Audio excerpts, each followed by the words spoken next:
and it went very good. Unfortunately, I went out at the boom, did all my painting during the oil boom, and by the time I had my show, it was the bust.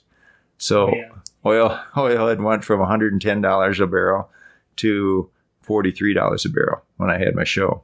Right. And so, wasn't this, I'm going to sell everything that I painted, but I sold enough to pay for the show. Keeping yourself motivated takes work. If you don't work out your body, you get fat. If you don't work on your motivation, you become unmotivated. Welcome to the Motivational Voice Podcast, your source for inspiration and motivation to achieve your goals, empowering you one word at a time. Umar Jang is an author and a blogger, and he will get you motivated to do whatever you need to do. This is Motivational Voice Podcast, and this is Umar Jang.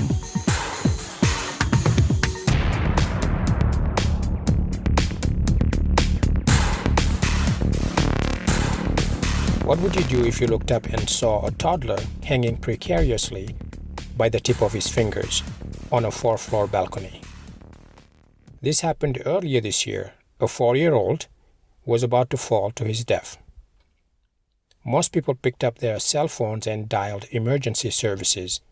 Some started to film the event. But a 22-year-old man took swift action. He scaled the building and, with one hand, grabbed the 4-year-old and pulled him to safety. This 22-year-old man came to be known as the Paris Spider-Man, a young immigrant from Mali whose quick action saved the life of a child. The French government gave him a medal, offered him a job in the emergency services, and made him a French citizen. Before we jump into this podcast interview, I have a quick announcement to make. In the past few months, I have been approached by several listeners of the podcast who expressed an interest in one-on-one coaching. First of all, I just want to say thank you very much for listening and thank you for contacting me.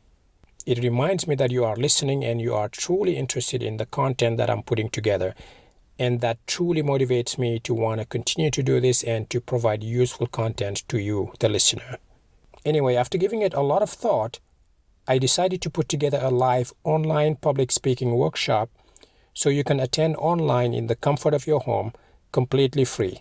This is the first of a series of live workshops that I will be doing to help you take a step closer to improve your life and your career skills to reach your goals.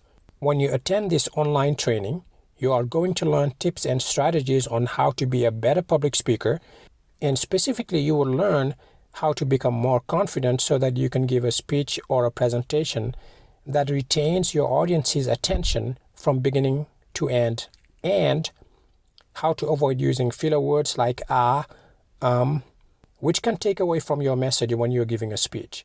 I will also show you how to prepare your speech, how to tame your nerves, and if you are giving a presentation, what you should include depending on your audience. Now, whether you are a complete beginner or you already give speeches at work for leadership teams or in front of your clients, I will give you the help and guidance you need to be more confident and a better speaker.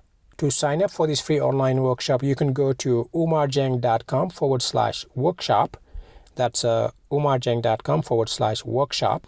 I am really excited to be offering this free online training, and I cannot wait to meet you. And once again, thank you very much for approaching me and for contacting me about one-on-one coaching.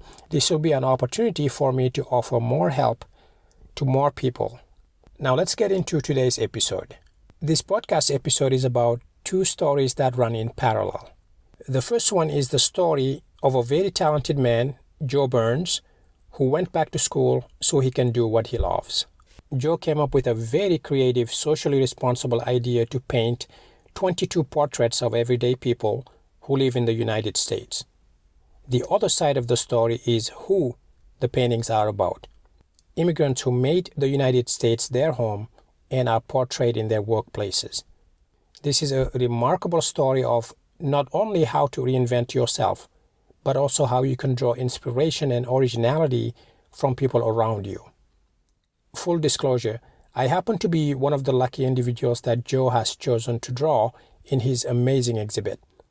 I know I often say this on the podcast, But do not dismiss this episode, as there are some very useful nuggets of information you will take away from it, especially if you are considering taking a different direction in your life and you are hesitating to do so.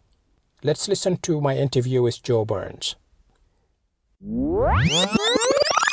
Hi, Joe. Welcome to the podcast. Thank you for joining me. I appreciate it.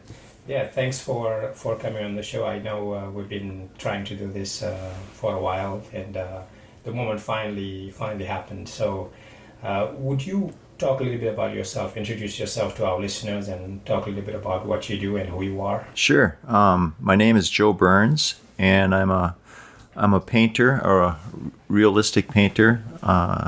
Live in Southwest Minneapolis, and I have a family there, 2 kids and a wife, and the kids are gone to college now. But I've taken up painting the last 15 years or so. I was a commercial artist before for about 17 years, and then I went back to school at a place called the Atelier, and it's a classical realism school of painting. So I went there for 4 years, and I got out in 2011 and have been painting full-time since.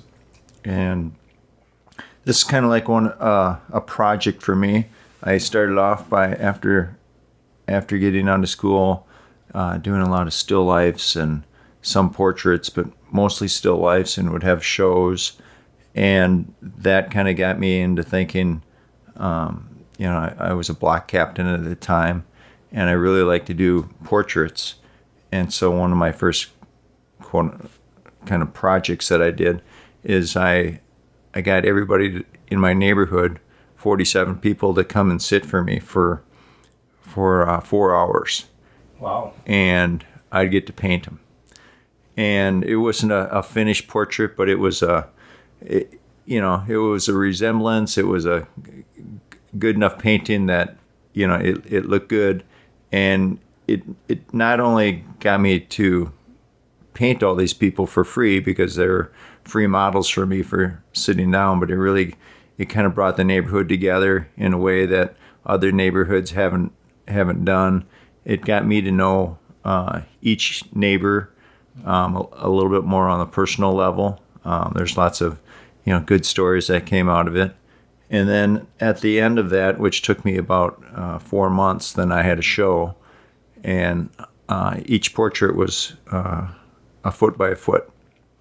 And so they all got mounted, and all the neighbors showed up, and the news did a little story on me, and that was kind of my first project. And from there, then I went back to doing still lifes and such, and then about 4 years ago, the Bakken oil was a real big story.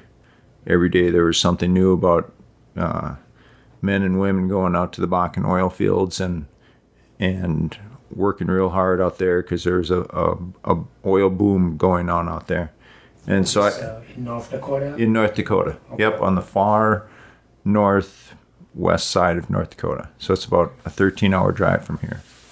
So my boy was on spring break, and he and my wife, they went to Vegas for spring break, and I hopped in the truck and I drove 13 hours out to North Dakota in March, and it was still snowing at that time.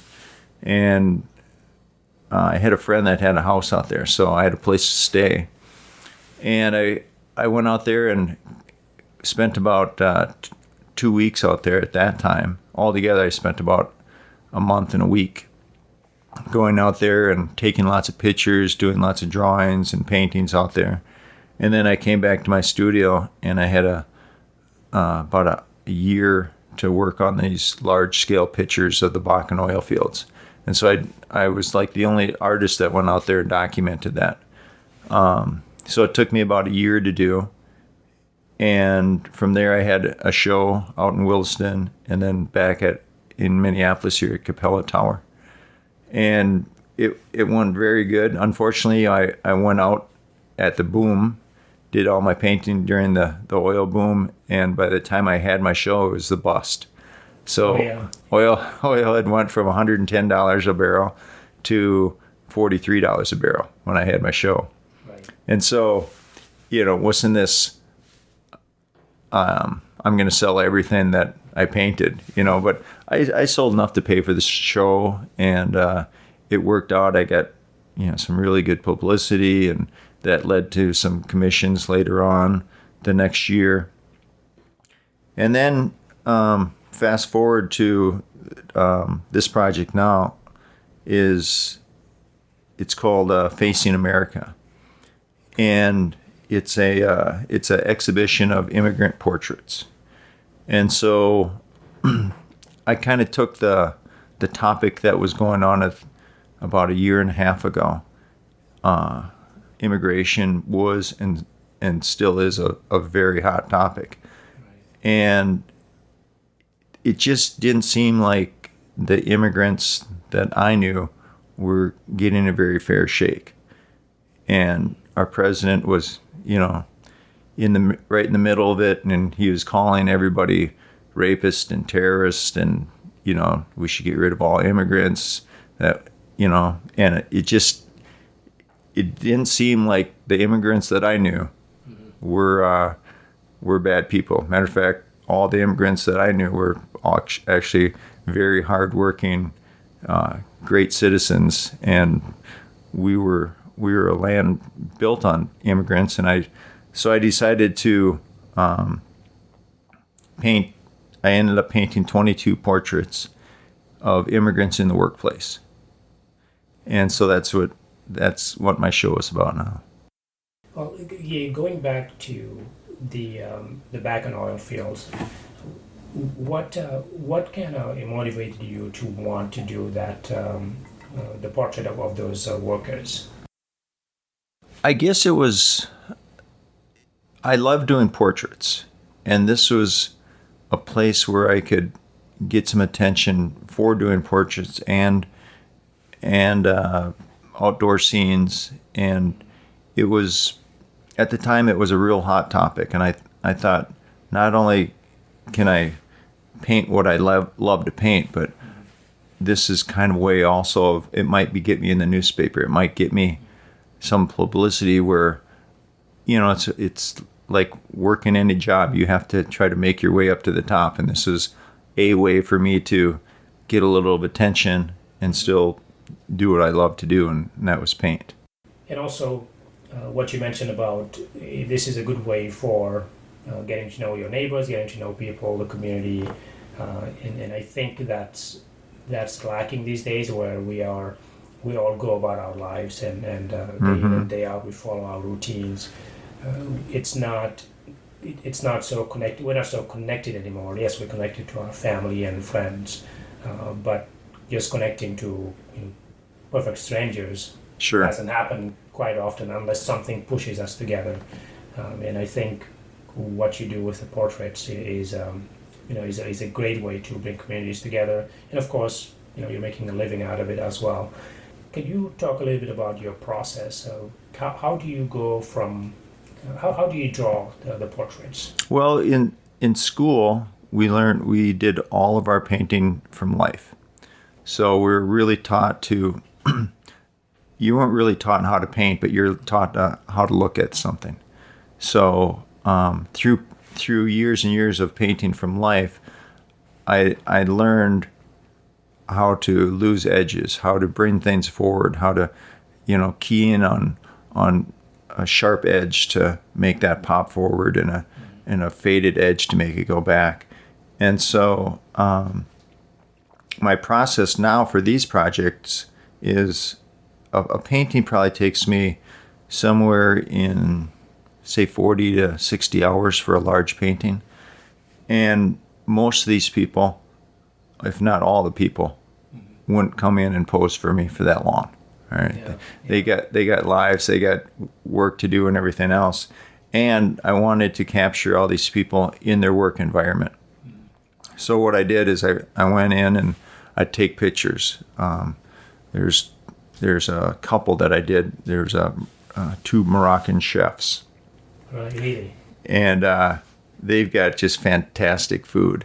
Yeah. And so I went in and I took a bunch of pictures of them working, and then I brought those pictures back and I'd put it on my computer screen, and I would go from the computer screen to sketching it out on the canvas, and then painting from there. How large is a large portrait? Most of my portraits for this show are 36 by 24. Okay. So Good size. they're life-size portraits. So in other words, a human head usually is around 9 inches. And so that's what they are.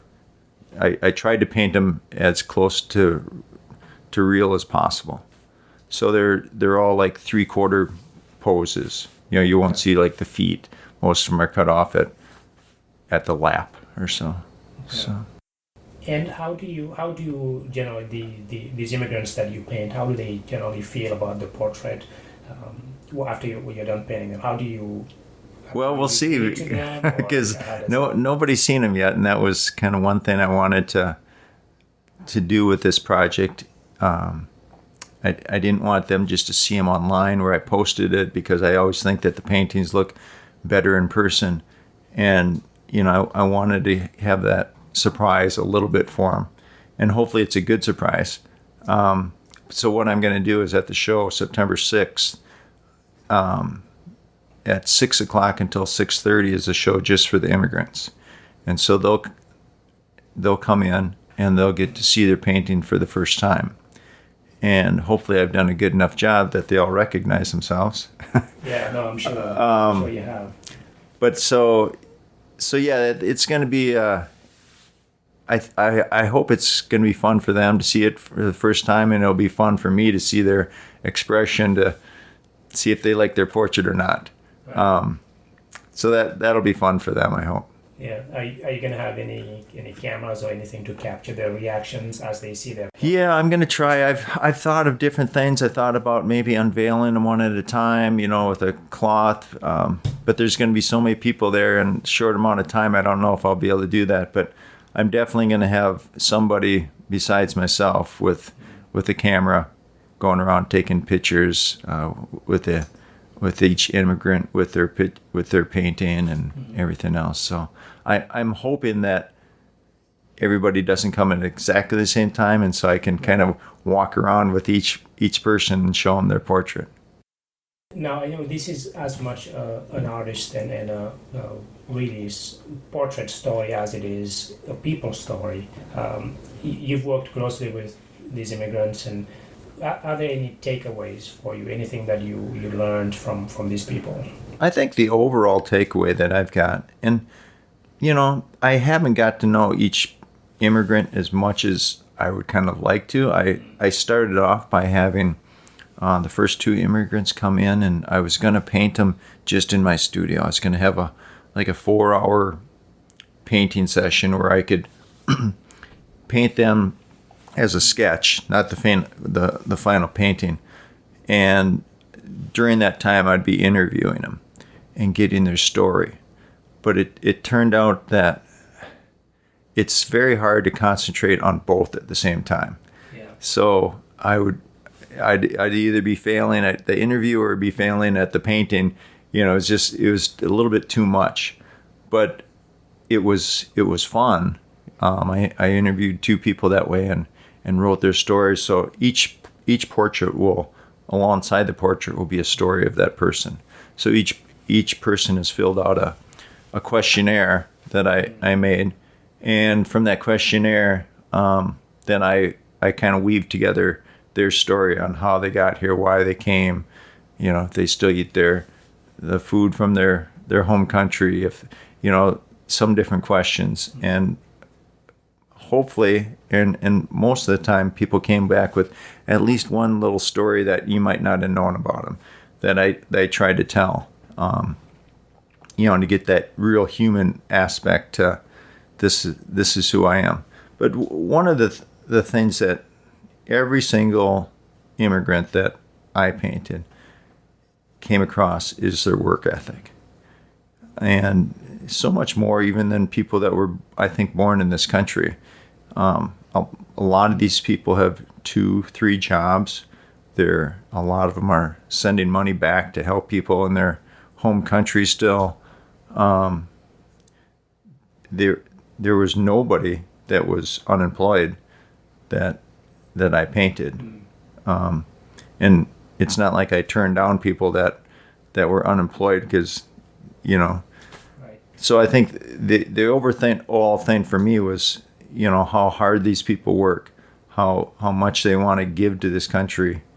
And we should feel lucky that these people have chosen to come here. Yeah, and I think that's a good point in that I know only of a few countries where they don't have immigrants. I mean, whether you're talking Europe or the United States or really anywhere. And I think for the most part, especially the U.S., when I first came to the U.S., as you know, I am also an immigrant. And I came to the U.S. in 1997. I landed in New York, and the first thing I saw that impressed me when I landed in New York was really the variety, the melting pot, if you will. Mm-hmm. I mean, I came from a country where everyone was black for the most part. Right. If you were Caucasian or even Asian American, you were the minority. Yeah. Everyone else is black. So when I landed in New York and I saw Asian Americans and African Americans and Caucasians and just all types of races, I was really I was in awe. I almost saw like the divine infusion of variety and diversity and how we can look different and act different and come from different backgrounds and still be able to live together and go about our lives. Yeah. Right? So everyone has the same thing that they are aspiring for, families, and they have children, they have people they care about. And essentially, I guess what I'm trying to say that we are different, but we are the same in our core. Oh, yeah. So that's why when I heard about your project, I was really interested in not only talking about it, but also being a part of it. Mm-hmm. How have you managed to? I mean, it takes a lot of patience to paint portraits. I took a class in college to kind of paint a portrait of the Mona Lisa, kind of do a copy of it. Oh, sure. And it was hard. So how do you manage to stay patient and not lose your interest in what you're drawing? I guess it's probably just the, loving to do something so much that,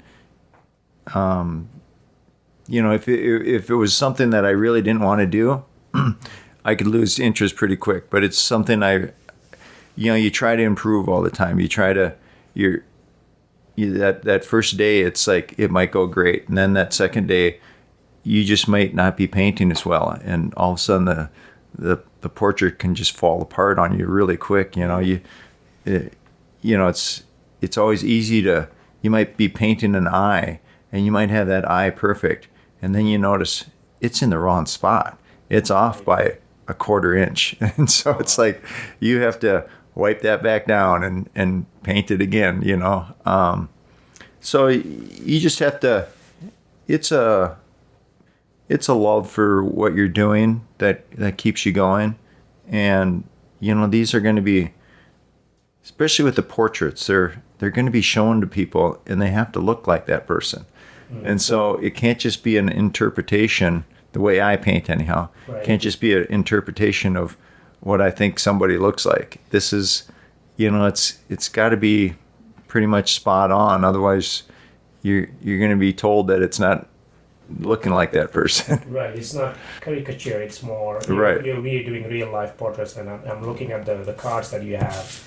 So you have these. What is it? 3 by 6 or something. 5 by 7. 5 by 7, something like that. Yeah, 5 by 7 cards. I'm looking at it right now, holding it in my hand, and there's a portrait of one of the immigrants. Yeah, Victor Sanchez. He's from Mexico. Victor Sanchez. Yeah, and I mean, this looks like a photo, literally, but it's painted. So it's amazing to see how real it looks to see this. Now, you say that you said that you've been doing this for a while and you actually get commissions done.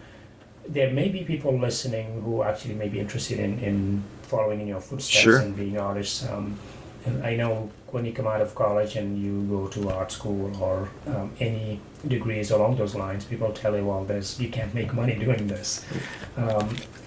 What would you say? And they are right. What would you say to someone who would be interested in doing this for a living?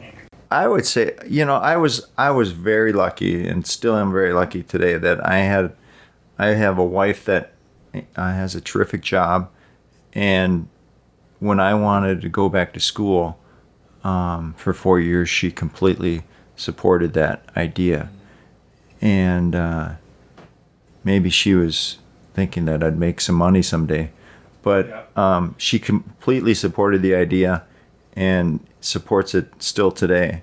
But it's got to be a passion. You have to, because it's not going to come easy. The money especially is not going to come easy. You have to really love what you do, and then try to be the best that you can at it. Yeah, but there's hundreds and thousands of good artists out there. Yeah. You have to find a way to market yourself, just like there's hundreds and thousands of good mathematicians out there too. Yeah. You can't let that stop you. The school I went to, the Atelier, that's in Minneapolis. There's also another fantastic school up in Duluth. Jeff Larson and Brock Larson run that school. And so if anybody's interested, those are two schools around here that I would really highly recommend. Well, I love that name, Atelier, because it's French for basically workshop or shop. So I like that name. But yeah, I think what you're saying about it doesn't come easy. It takes work. And how did you go about getting your first paid commission, or when did you first get paid doing this? I had shows. I would paint still lifes, and I would have shows that would be in different places, maybe coffee shops, maybe there's Vinaigrette put on a show for me. There's a couple other places. And so, I'd maybe have 30, 35 still life paintings, and, maybe a good show, I might sell 15 to 20 of them. And so I could make, some money that way. Some shows, you'd sell 5 and you'd go, what am I doing? But so I did that. And then after my show for the Bakken oil fields, I got commissioned to do 3 paintings for the Viking Stadium. Oh, wow. So I have those that are on permanent display at the Viking Stadium. So I got commissioned for that. And then the Minnesota Masons found me through, an article that was written about me about the Bakken. And so they were building a new historical museum out there in Bloomington, which is beautiful. And so they commissioned me to do 5 portraits of past people that were there, and a couple other paintings for them. So I got that work. Another person had called me up and liked my style of painting, and so he commissioned me to do some portraits for him. And so, but like this last year, I haven't really been out there looking for commissions just because I've been so busy with these. Yeah. And so, one of my biggest hopes on this is that people recognize me as a portrait artist, and they can go to my website, which is joetburns.com.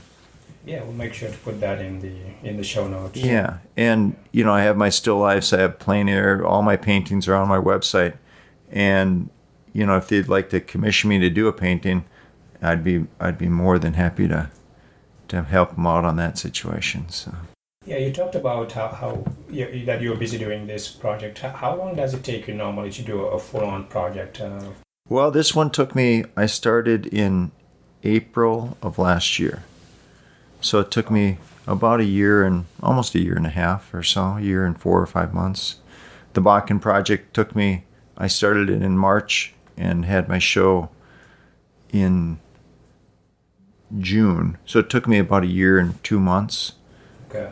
Because I not only did I do all the paintings, but then I had to build all the frames and, get all the media stuff lined up and everything else. So everything takes a little longer than you think. Yeah, no, my wife does glass on glass mosaic, and as we sit here, I'm looking at our living room that she has all taken, even though she has her own studio. So I know that it takes there's a lot of materials and stuff that you have to put together before you even start working on the art piece or painting. So I think that's what sometimes people miss seeing, where they just see the finished portrait and they don't sometimes appreciate or realize how much work it takes. Oh, right. Yeah, and even just the price of everything. You're putting 40 or 60 hours into a portrait. You have to charge well enough to make that worth your time. Yeah. No, that makes sense. And I think having people exposed to projects like this, and this one is at least for me near and dear to me because of the fact that it's focused on immigrants specifically. I'm a firm believer that people should take responsibility for their lives and then work hard to make a living and prove that they are worth. And they tend to overdo it sometimes, which explains why a lot of them worked 2 jobs. Yeah. I did too. I worked two or three jobs at times. It just means that some people are really here to contribute, to do their best. And of course, yes, immigration, just like abortion and anything else, is very controversial. No, sure.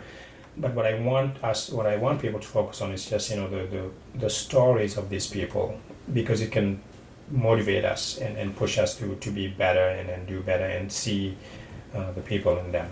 Yeah, one of the reasons I did this was because I knew these people were immigrants, all around me, and I wanted you to come into the show and say, oh, I know that person, or I know a person like that, or I work with a person like that, and realize that these are immigrants. This is what makes up the United States. It's a country of immigrants, and I just think that they're getting this terrible rap right now, and it's mostly political that it's happening. But we need to. I don't want to get into too much politics of this, because I'm doing it more of a humanitarian type of thing rather than a political thing. Yeah, but absolutely. I think and you have one of the immigrants that you're doing a portrait of is Ilhan Omar, who is became very popular actually on the national scene. She's a politician. She's an immigrant from East Africa. So that's exciting to have someone that's making first and making history really in the project. Yeah, I'm excited about having her.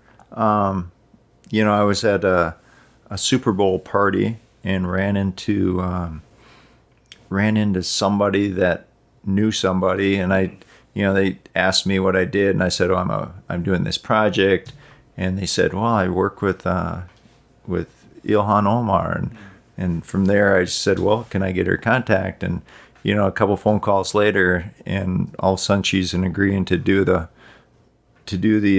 portrait and be part of the project. And so very happy that, especially that she won the primary a couple weeks ago, and I think she's probably on her way to becoming a U.S. Congresswoman.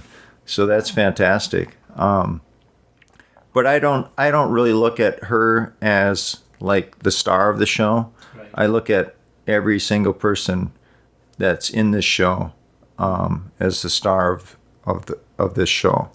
I've got 5 kids that I really didn't get their story that much, because I went in. I have a classmate, Chris Parker, that is a teacher at a school in Minneapolis, and so she invited me into her classroom, and it was mostly immigrant kids, and so I took a picture of 5 of them think it's 2 girls and 3 boys. They're about 3rd grade or something like that. And so I got a big picture of that. Right.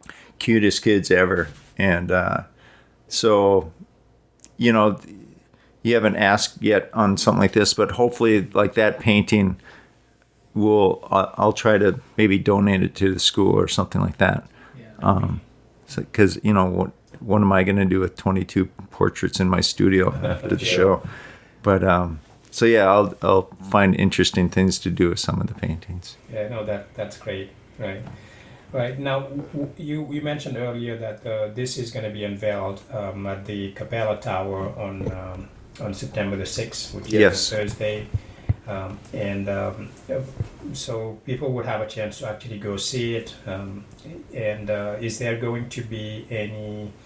Is this going to be anywhere else online or just? I will have it on my website, starting September 6th. Just because I didn't, I don't know if I had mentioned this yet, but none of the immigrants have seen their portraits, so I didn't want to put them online before the show. So. The day of the show, my website will go live, so they'll be able to see it on there. The show runs until October 31st, and so it's in the 2nd floor skyway of the Capella Tower, right outside the Star Tribune. It's got their offices there. So I think that the skyway's probably open from 7 to 5 every day. Okay. And then it's open on weekends too, so you can always, walk by for 2 months. I don't know after the show. I'm probably going to be looking for other places that would maybe like to host the show and put it up someplace. But I'm not in talks with anybody yet. Yeah, so this is it's one of those exhibits where once it's revealed. And I like that you're doing a reveal where you're not showing the immigrants the portraits. They're seeing it for the first time as they come into the first day of the event. Right. It's kind of like for authors when they do a book reveal where sure. They just suddenly show it to people and people get excited by it. Is there anything else you would want to say or want people to consider or think about? I guess just coming into seeing art, it's important that I think that you go out and see live art, whether it's music or painting or plays or whatever it is. Get away from your computer screen or TV screen for a while and get out and get to know some people. Get to know some immigrants. Get to know people on your block. There's probably a person or two on your block that is an immigrant. Go up and introduce yourself and get to know somebody that doesn't look like you. I think we'd all be better because of it. Yeah, and I think this month, in August, we're recording this at the end of August here almost, and we just had a national night out where people are very, very motivated to go meet with their neighbors, who's my neighbors, who lives next door to me. And I think this is a good continuation of that, just having an understanding of who is around you. And generally, at least in my experience, when you've had a chance to meet someone, talk to them in person, and just learn a little bit about who they are, where they come from, you tend to be a little more understanding. Oh, yeah. And with that understanding comes a lot of good relationship building in the community.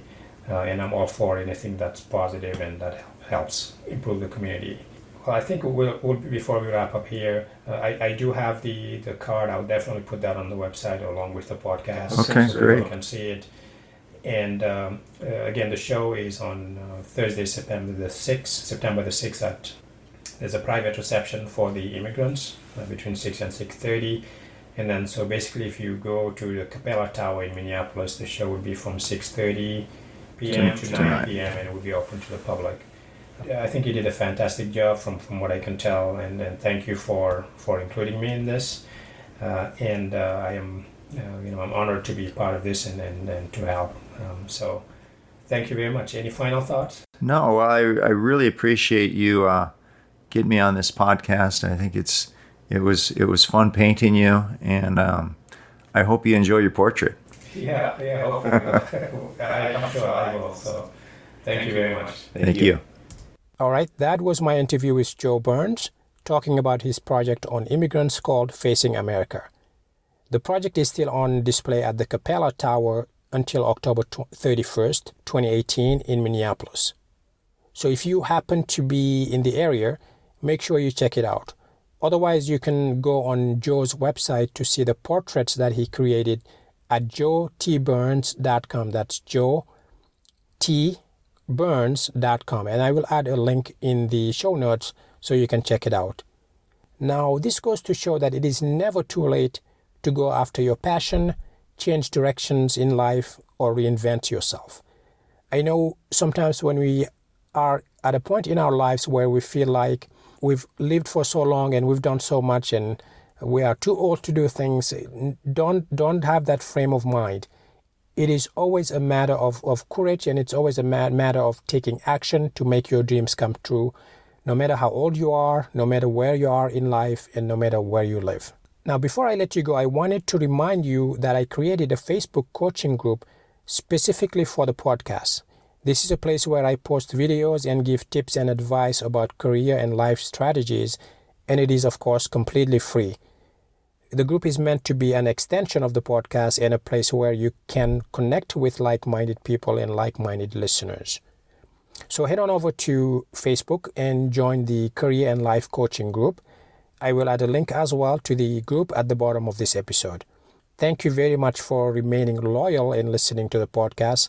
I know that you have a lot of listening choices when it comes to podcasts, and I can't thank you enough for continuously spreading the word and allowing me to help inspire more and more people. Thank you from the bottom of my heart. I hope to see you again next week for another episode.